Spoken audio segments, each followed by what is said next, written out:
巴黎奥运进行到中后段，早起一透早，柔道的杨永伟、游泳的王冠宏等8位奥运的英雄拢回来了。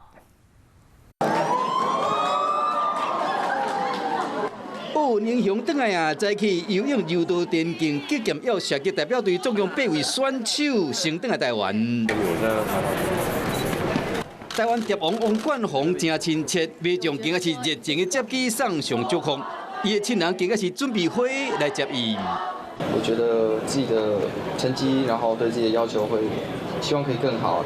巴黎奥运王冠宏虽然无法进入8强，要过已经写下历史上上好的排名，伊嘛决定再战后一届奥运。另外，头一摆参加奥运的韩安杰准备去美国读册，同时继续备战。同市长罗秀燕透早嘛到桃园机场迎接台中职工杨永伟。比赛的结果其实自己是没有到满意，但是我也用尽了全力，所以也谢谢大家的持续的支持跟关注。杨永伟说来将等于母校代替来做教练，敢会继续做选手，目前还未决定。我们再转一圈。接机团体中，这只恐龙上影目，原来是为柔道的国手林真和准备的。出国前也有跟弟弟还有哥哥说，希望接机的时候你们可以穿这样来接我，这样我一眼看到就知道那是你们了。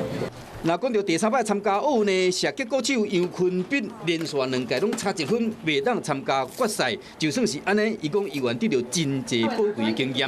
不管敢有摕到奖牌，会当代表台湾出战奥运已经真无简单啊！所来这辛苦英雄，整理心情，继续训练，真正辛苦啊！嘛欢迎恁回来台湾。Hello， 我是林仙怡。想要抢先掌握最及时的新闻资讯吗？赶快订阅、按赞、开启小铃铛，锁定华视新闻 YouTube 频道。